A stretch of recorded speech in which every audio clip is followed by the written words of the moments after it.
channel fokuspantura.com, di mana kita akan mengulas tentang ngobrol santai seputar pilkada, di mana saat ini kita mencoba melakukan talk show dengan pengurus DPD Partai Golkar Kabupaten Indramayu. Dalam hal ini kami sowan ke gedung DPD Partai Golkar Kabupaten Indramayu. Kami mencoba menemui dengan Sekretaris DPD Partai Golkar Kabupaten Indramayu, Bapak Muhammad. Assalamualaikum Bapak. Waalaikumsalam. Ya, maaf, kami sedikit menjeda waktu Bapak ketika beraktivitas. Kalau kami lihat tadi ada kesibukan rapat ya, Pak. Jadi mohon maaf. Ini berkaitan dengan seputar pemilihan kepala daerah 2024 yang akan berlangsung pada bulan November mendatang. Ada beberapa hal yang ingin kami tanyakan tentang kesiapan Partai Golkar, di mana Partai Golkar ini di periode sebelumnya menjadi salah satu partai yang cukup besar di Indramayu. Bahkan ada yang mengatakan bahwa Partai Golkar ini adalah partai penguasa di Kabupaten Indramayu ya, Pak. Nah, hanya saja memang ada sedikit penurunan elektabilitas kalau kami lihat, di mana dari perolehan kursi juga kemarin juga di pilkada tahun sebelumnya ya, di periode sebelumnya sempat tergeser nih Partai Golkar, sehingga tampuk kepemimpinan harus berpindah ke partai lain. Ada beberapa hal pertanyaan yang kami sampaikan. Yang pertama adalah bagaimana sih kesiapan Partai Golkar menghadapi pilkada 2024 yang akan dilaksanakan pada bulan November mendatang? Baik, terima kasih. Assalamualaikum warahmatullahi wabarakatuh. Saya ingin menyapa pertama pada pemirsa ya. Dan terima kasih, tentu satu kehormatan bagi kami.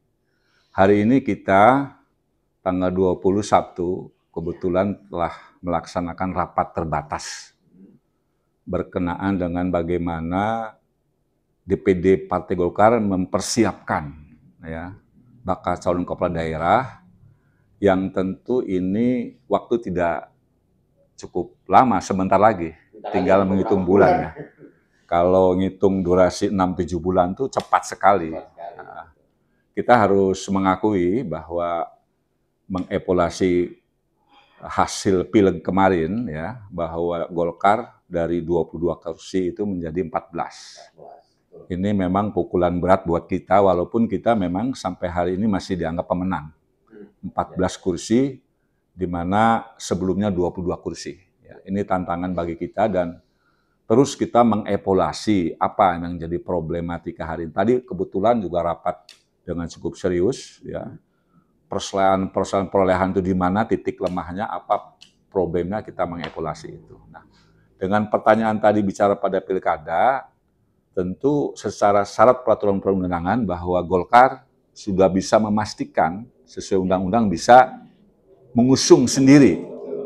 Tetapi demikian, ya kita tidak larut karena bisa ngusung sendiri, ya kita tentu akan melakukan komunikasi politik dengan teman-teman partai yang lain, ya itu. Nah, bicara pada kesiapan, pastinya Golkar tetap optimis, ya harapan ke depan 2024 pilkada itu, ya sebagai kader Golkar ingin meraih tapu kepemimpinan kembali.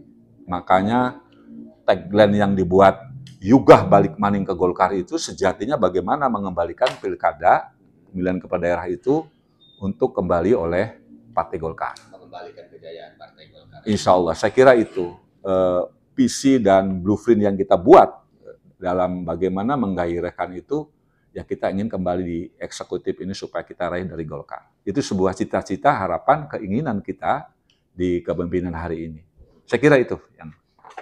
Ya, artinya begini Pak, dengan perolehan 14 kursi, tadi Bapak katakan bahwa sesuai regulasi, di mana undang-undang KPU, Partai Golkar ini sudah memenuhi syarat di 20%.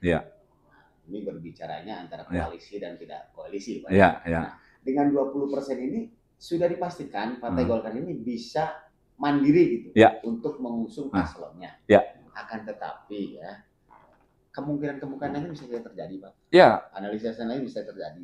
Nah, apakah Partai Golkar juga akan mencoba untuk berkoalisi dengan partai-partai lain, Pak? Ya saya kira namanya politik ya bisa terjadi. Kita kan belajar pengalaman dari kemarin. 22 kursi di tahun 2020 kita ngusung sendiri tanpa koalisi.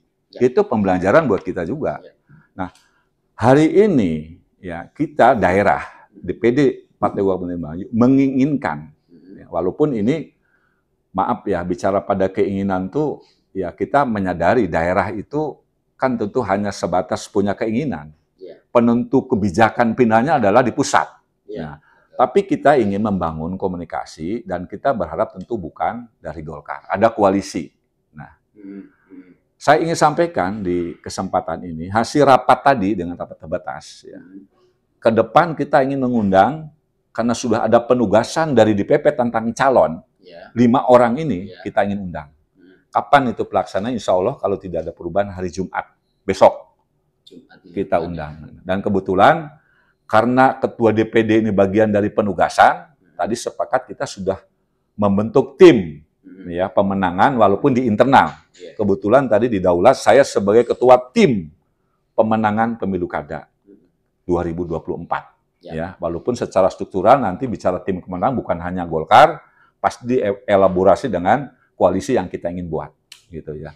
Jadi kita ingin memastikan bahwa mengevaluasi dari kemarin kita ingin berkoalisi dengan teman-teman yang siap, tentu siap ini dalam kesamaan pandang, kesamaan visi misinya yang notabene ingin bagaimana membangun daerah lebih baik. Saya kira itu.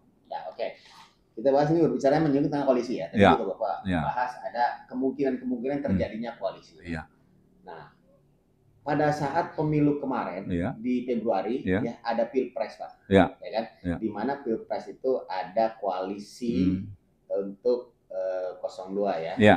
Nah, di mana Partai Golkar itu masuk di dalam koalisi tersebut. Ya. Nah, ini yang ke bawahnya apa akan terjadi koalisi turunan ya, di mana untuk di Indramayu sendiri dari koalisi Indonesia Maju itu selain Golkar ada 2 partai lain, ada Gerindra dan juga ada Demokrat. Tapi karena partai yang 4-nya itu tidak mendapatkan kursi, maka tidak bisa berkoalisi ya untuk mengusung calon ya. Apakah itu tetap mempertahankan koalisi itu atau kemungkinan Partai Golkar di DPD Kabupaten Indramayu membuka ruang untuk partai lain yang menghendaki berkoalisi dengan Golkar atau Golkar akan mengajak? Ya. Jadi gini, kalau saya melihat dari obrolan dengan Pak Ketua yang mengikuti proses di pusat, itu arahan di pusat sepertinya namanya Koalisi Indonesia Maju (KIM) ya, supaya terus kembali ke daerah. Ya.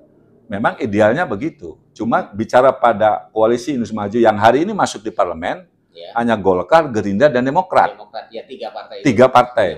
Lalu bagaimana di kemudian sesuai kebutuhan koalisi? Saya kira ini karena kebutuhan daerah, pusat kan tidak tahu bagaimana fisiologi di daerah. Bagaimana suasana kebatinannya. Ya kita tidak ingin bahwa KIM itu harus otomatis, tapi membuka ruang kepada partai-partai yang lain. Dan ini saya pastikan nanti hasilnya kita ingin coba dan kita ingin mengundang. Dalam waktu dekat, setelah Jumat kita mengundang dari 5 orang penugas DPP, kita ingin, ya, yang dimotori oleh Golkar, mengundang teman-teman partai.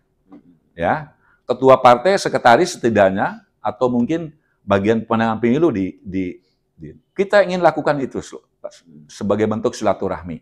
Memang posisi aman 14 kursi itu ya. Ya, kita tetap menghargai teman-teman yang memang tidak memenuhi syarat. Yang memenuhi syarat kan cuma Golkar, PDI, dan PKB. Ya. Yang lainnya kan tidak. Nah, itu kita ingin ajak bicara.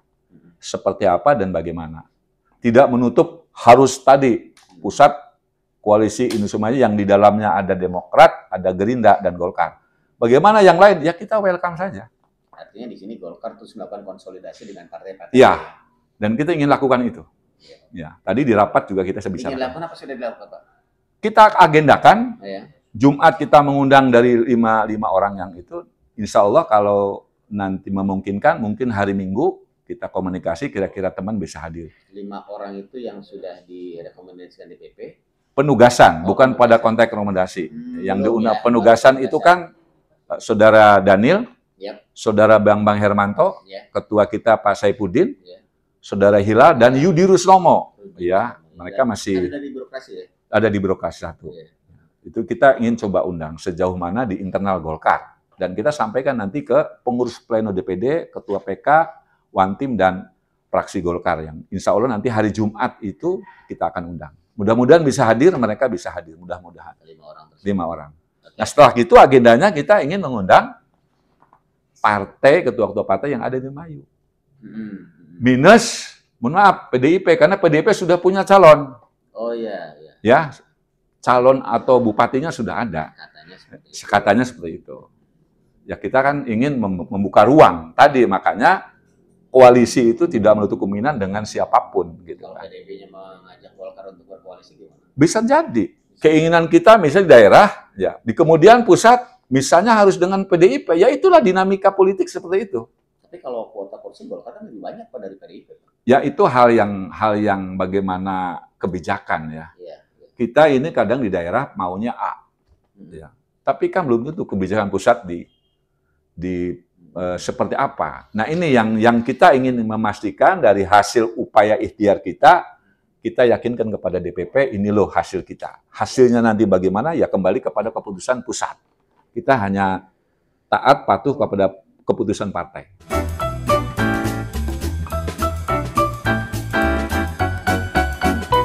Di DPP sendiri kan sudah berikan penugasan terhadap 5 kader partai, kader terbaik Partai Golkar di Kabupaten Indramayu yang dimungkinkan di antara kelimanya itu bisa mengerucut jadi 2, menjadi 1 pasang atau bisa saja 1 untuk menggandeng paslon dari koalisi ya, wakilnya dari partai lain. Nah untuk itu analisis Pak, kita berbicara analisis dari kelima ini kan masing-masing mempunyai elektabilitas ya. Nah analisis figur yang sudah ditugaskan ya, bukan direkomendasikan ya. Ditugaskan oleh DPP, tadi Bapak sebutkan ada 5 kader terbaik Partai Golkar. Di antaranya itu, siapa sih yang kemungkinan dipastikan untuk menjadi cabuk di Pilkada 2024 mendatang? Baik, terima kasih. Saya ingin sampaikan dulu sebelum pada menjawab itu, Golkar kalau mungkin teman-teman partai lain membuka jaringan atas, kalau VDI mungkin wakil bupati atau yang lain mungkin membuka ruang bupati, wakil bupati.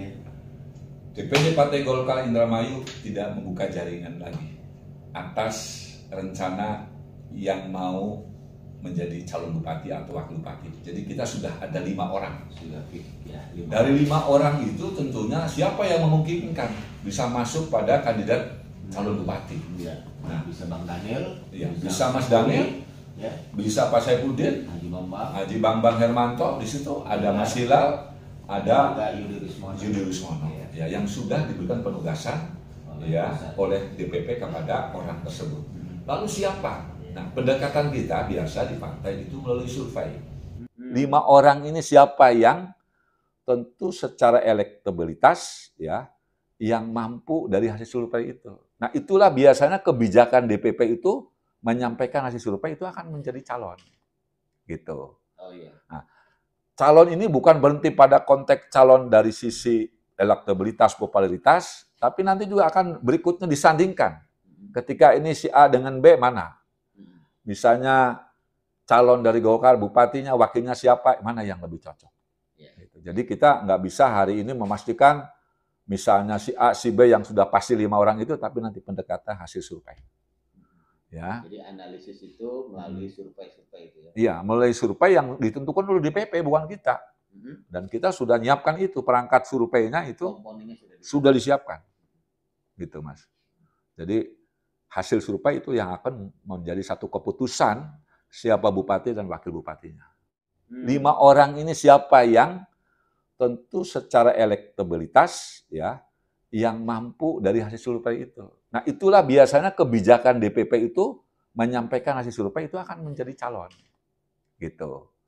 Nah, calon ini bukan berhenti pada konteks calon dari sisi elektabilitas, popularitas, tapi nanti juga akan berikutnya disandingkan. Ketika ini si A dengan B mana? Misalnya calon dari Golkar, bupatinya, wakilnya siapa, mana yang lebih cocok. Gitu. Jadi kita nggak bisa hari ini memastikan misalnya si A, si B yang sudah pasti 5 orang itu, tapi nanti pendekatan hasil survei.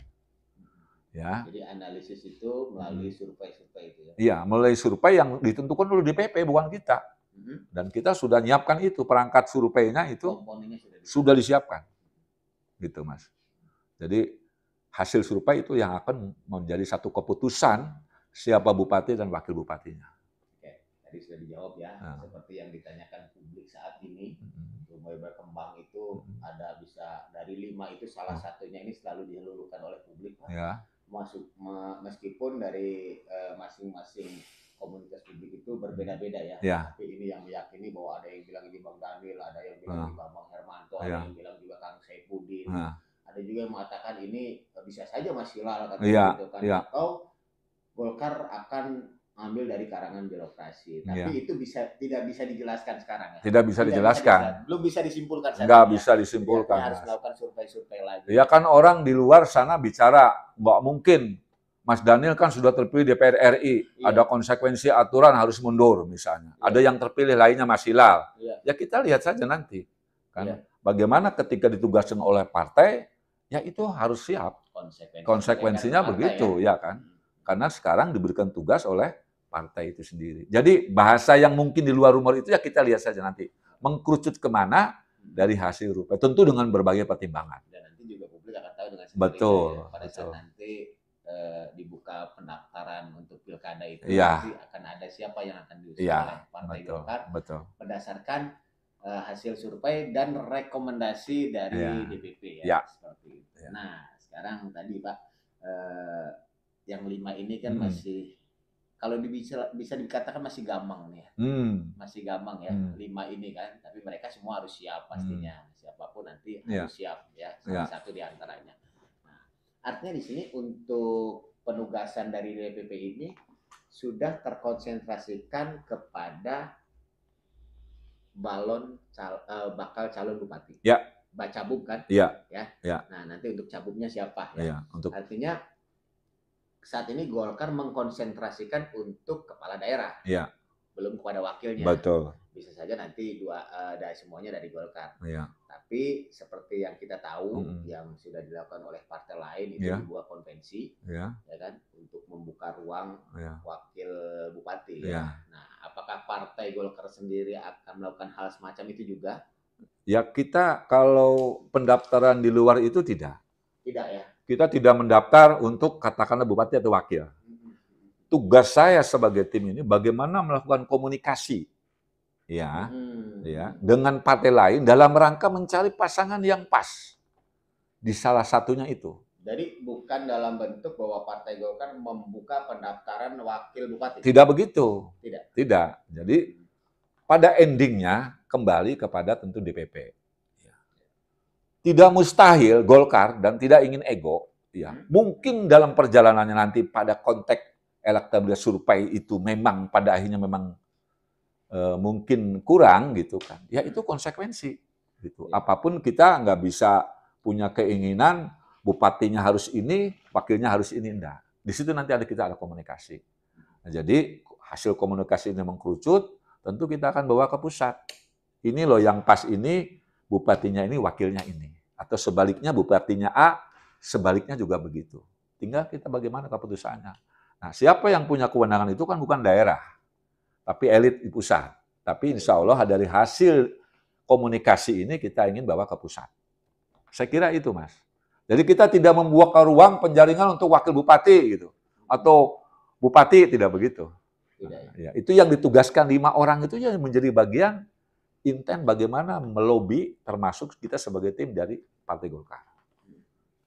Siapa yang pas, nanti kita bawa ke DPP. Artinya per tanggal 20 April ini DPD Partai Golkar atau Partai Golkar itu sendiri belum bisa mengumumkan ke publik siapa nanti yang akan belum sebagai paslon di Pilkada 2024 mendatang. Kita lihat di tahapan Mei kan sudah mulai tuh ya pendaftaran termasuk nanti di Agustus.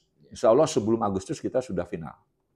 Siapa orang yang akan direkomendasi, berkoalisi dengan mana saja, itu nanti kita sampaikan. Di Agustus ya. Sebelum Agustus pendaftaran kita sudah mengantongi nama. Insya Allah itu. Karena penting sosialisasi, kalau nanti terlalu dekat juga, ya, kita ingin secepatnya DPP memutuskan itu, memastikan calon bupati Golkar ada ini wakilnya ini. Berkoalisi misalnya dengan ini. Itu kan harus ada tahapan yang harus dilalui, Mas. Baik dari bentuk kesepakatan partai-partai atau hal-hal yang sekiranya memerlukan administrasi koalisi bersama yang akan kita usung. Karena memang waktunya sudah mepet. Ya. Kalau melihat dari pelaksanaan memang bulan November ini masih agak lama ya, karena sekarang baru April ya, iya. 6 bulan lagi. Iya. 6 bulan lagi. Ya, kita efektifnya Mei, Juni, Juli. 3 bulan. Karena Agustus ini harus sudah mulai berproses. Siapa calonnya itu. Mulai pendaftaran. Betul. Jadi artinya bukan menunggu 6 bulan untuk menentukan paslon, tapi hanya mempersiapkan 3 bulan ya. Atau 2 bulan ya. Insya Allah Juli ini kita sudah mengantongi nama. Ya, nanti sebelum Agustus, karena proses Agustus kan sudah mulai proses, ya syarat-syarat dan sebagainya harus sudah dipenuhi. Pendaftaran di dalamnya begitu, Mas. Demikian tadi bincang-bincang kami dengan Sekretaris DPD Partai Golkar Kabupaten Indramayu. Namun begitu kami mencoba memberikan kesempatan kepada Pak Sekretaris DPD untuk menyampaikan himbauan atau pesan, Pak. Closing statement-nya seperti apa di akhir ngobrol santai persiapan pilkada ini, Pak? Baik, terima kasih. Pertama, Partai Golkar sudah memastikan bahwa kesiapan pemilu kada itu sesuai memang amanat dari perundang-undangan sudah memenuhi syarat, ya, 14 kursi. Namun demikian syarat 14 kursi itu bukan berarti kita tidak bagaimana menggandeng teman-teman partai yang lain. Pada intinya, siapapun nanti ketika menjadi keputusan ya dari DPP tentang bupati dan wakil bupati, ya, kita di daerah berharapkan untuk tidak memang Golkar sendiri berkoalisi yang kita ingin bangun. Tentu ini menjadikan semangat kita, semangat kebersamaan untuk memastikan sesuai tagline kita, Yugah balik maning ke Golkar, kembali ke Golkar. Di eksekutif, insya Allah tahun 2024. Pada intinya, kita hanya bisa ikhtiar. Ikhtiar ini tentunya ingin mengharap ridho Allah. Jadi itu saja barangkali statement saya. Mudah-mudahan apa yang dilakukan ini mendapat yang terbaik bagi kemenangan Partai Golkar di Kabupaten Indramayu. Amin. Assalamualaikum warahmatullahi wabarakatuh. Oke, demikian tadi ngobrol santai Talkshow Fokus Pantura tentang bagaimana persiapan Partai Golkar menjelang pemilu kepala daerah tahun 2024 mendatang. Sampai ketemu lagi di Talkshow ngobrol santai seputar Pilkada 2024. Jangan kemana-mana, tetap stay di Fokus Pantura. Saya Robi Cahyadi bersama kru Fokus Pantura yang bertugas. Sampai ketemu lagi di lain kesempatan.